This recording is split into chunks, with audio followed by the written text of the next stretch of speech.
Hello everyone, welcome back to Bahasa.TV. I'm Fahmi and this is Bahas TOEFL. Ya, kembali lagi di Bahas TOEFL kali ini di episode ke-8 ya, untuk topik Adjective Clause Connectors. Di episode ke-6 dan ke-7, kawan-kawan sudah belajar tentang adverb clause connectors dan juga noun clause connectors. And in this episode, we're about to talk about adjective clause connectors. Nah, sebelum kita mulai, kawan-kawan tidak perlu bingung dulu ya dengan adanya perbedaan istilah. Kenapa ada adverb clause, ada noun clause, dan juga ada adjective clause ya. Basically, mereka sangat mudah untuk dipahami asal kita mau konsisten mempelajarinya ya. Oke, kita mulai dari sekarang. Ya, kawan-kawan sekalian, ini kita akan mereview kembali ya untuk asal muasal ya. Kenapa kok bisa ada adverb clause, noun clause, dan juga adjective clause ya. Pada dasarnya ketiga jenis itu ya, adverb clause, noun clause, dan juga adjective clause merupakan jenis ya, jenis berdasarkan fungsi dari yang kita sebut sebagai anak kalimat. Nah, anak kalimat itu biasanya strukturnya seperti ini ya. Ada connectors diikuti oleh subject dan verb. Ini untuk mengingatkan kembali. Jadi kalau kawan-kawan belum sempat menonton video di episode yang kelima untuk subordinative connectors, silahkan bisa cek ke video itu dulu ya. Untuk nanti kita bisa, kawan-kawan bisa juga mendapatkan gambaran yang lebih jelas, yang lebih mendasar tentang apa itu anak kalimat, apa itu induk kalimat, gitu ya.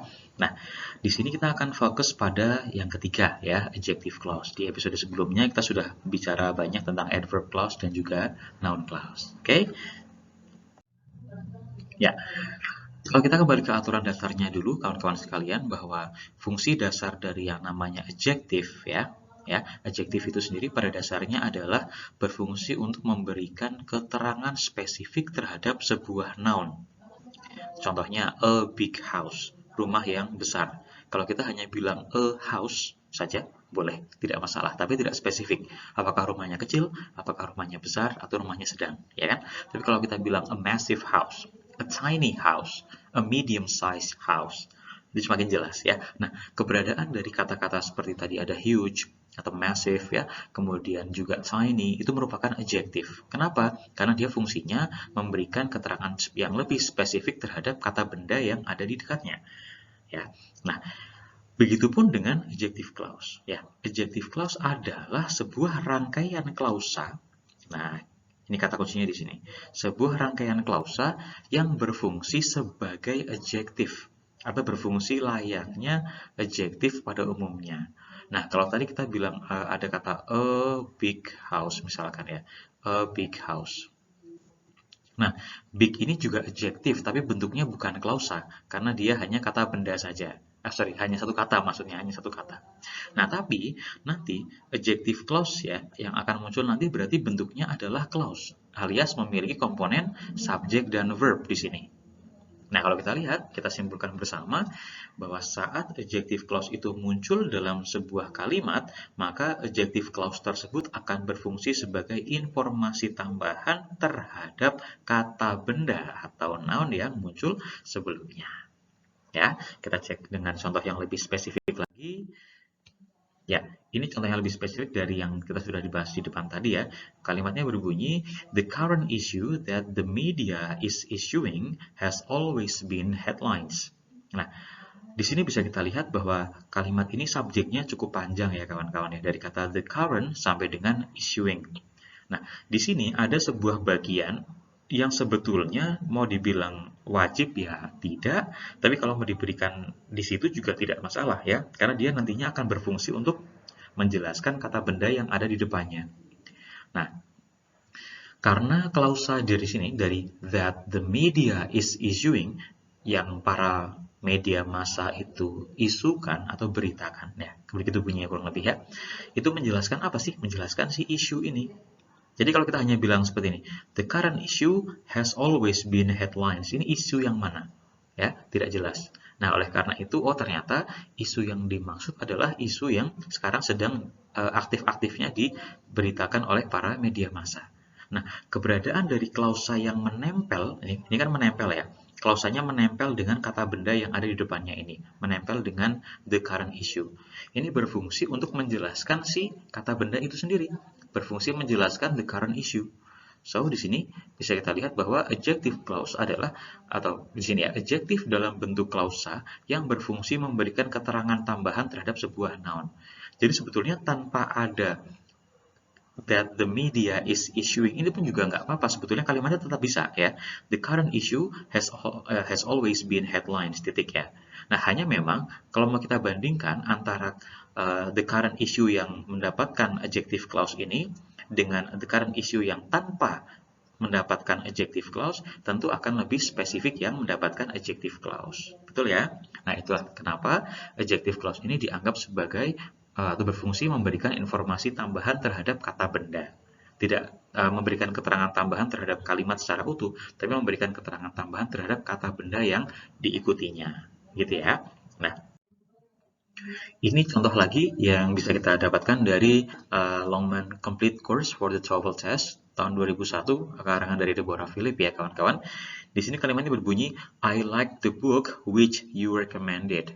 Nah, kita lihat di sini ciri khas dari adjective clause adalah sama seperti anak kalimat yang lain ya, akan ada SOC di sini atau ada conjunction, kemudian di sini juga ada subject dan ada verb. Oke. Nah, di sini kalau kita lihat yang kamu rekomendasikan. Apakah yang kamu rekomendasikan? Ya, secara satu kesatuan ini dia menjelaskan kata the book. Jadi kalimat intinya hanya berbunyi I like the book. Hanya booknya di sini tidak spesifik. Kalau kalimatnya hanya berhenti seperti itu, booknya tidak akan spesifik ya. Oleh karena itu perlu ditambahkan adjective. Dan kebetulan dalam contoh ini adjective yang ditambahkan adalah adjective dalam bentuk klausa. Sehingga berbunyi I like the book which you recommended. Oh, ternyata buku yang saya sukai adalah buku yang kamu rekomendasikan. Bukan dia rekomendasikan, bukan orang lain, tapi kamu rekomendasikan ya. Jadi sangat spesifik. Adapun conjunction ya atau connectors yang biasanya dipakai untuk adjective clause itu ada whom, ada which, dan ada that. Ini yang paling sering dipakai.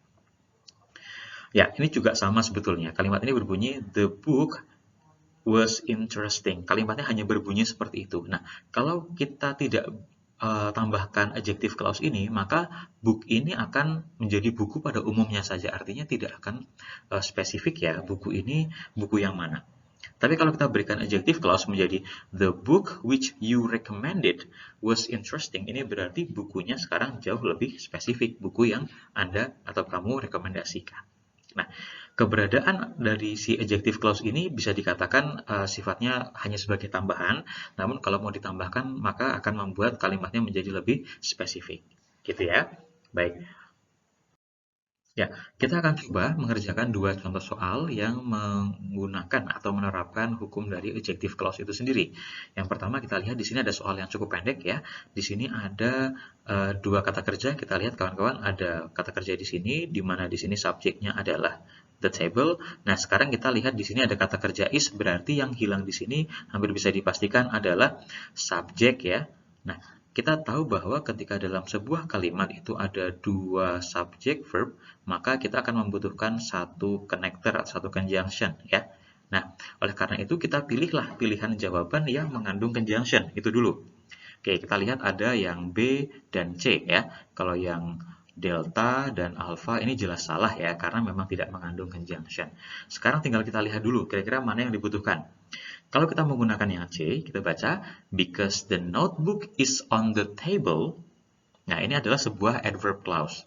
Kita tahu bahwa adjective clause itu tidak menggunakan because, tapi menggunakan which. Ya, sebetulnya kalau kita hafal conjunction itu sudah cukup. Nah, coba kita baca, kita masukkan yang bravo sekarang. The notebook which is on the table. Nah, kalimatnya hanya berbunyi sebetulnya the notebook has 4 sections. Tapi diberikan keterangan tambahan menjadi, ya kita tuliskan ya, the notebook, okay, which, okay, is on the table, okay, has 4 sections. Nah, kalimatnya sebetulnya hanya berbunyi seperti ini. The notebook sebagai subjek, verbnya ini. The notebook has 4 sections. objek ya. Nah, tapi kalau kita tidak menggunakan keterangan tambahan ini, maka notebook di sini tidak akan spesifik notebook yang mana. Oh, ternyata notebooknya adalah notebook yang ada di atas meja, bukan yang di bawah meja, bukan yang di dalam cupboard atau di dalam drawer dan lain sebagainya. Ya, so untuk soal yang pertama ini jawaban yang benar adalah yang Bravo. Ya, oke. Kita ambil dulu. Ya, jawaban yang benar adalah yang Bravo. Kemudian soal kedua. Nah, untuk mengerjakan soal kedua ini juga kita gunakan cara yang sama, kawan-kawan sekalian ya. Yang pertama adalah kita cek dulu ada berapa kata kerja di sini. Kita lihat yang pertama adalah developed. Oke, kita baca ya. At the end of the 19th century, Alfred Binet, maaf saya kalau mungkin salah mengucapkannya ya, developed a test for measuring intelligence, bla bla bla, served as the basis of modern IQ test. Oke, kata kerja sudah ada dua, berarti otomatis akan ada dua subjek juga ya. Yang pertama subjek untuk develop, yaitu Alfred Binet. Kemudian yang kedua adalah mungkin kita akan butuh subjek untuk kata serve ini, atau minimal kalaupun tidak ada subjek, minimal harus ada conjunction ya. Jadi memang untuk anak kalimat itu kadang ada yang tidak menggunakan subjek, itu boleh, tidak masalah. Yang penting ada conjunction-nya, gitu ya. Nah, sekarang di antara pilihan A, B, C, D, ternyata hanya satu yang memiliki conjunction, yaitu yang delta. Sehingga langsung bisa kita temukan tanpa perlu berpikir lebih lanjut, ya. Nah, inilah salah satu kunci di mana kalau kita tahu bahwa ada hukum persamaan ya antara jumlah subjek, verb, dan jumlah conjunction yang bisa kawan-kawan simak lagi di beberapa episode sebelumnya, itu kita terkadang ketika menemukan soal yang sebetulnya lumayan sulit ini, kita ketika berhasil menggunakan persamaan itu, maka jawabannya bisa langsung ditemukan, tanpa kita harus berpikir lebih jauh, apalagi sampai menganalisa arti atau meaning dari kalimat itu.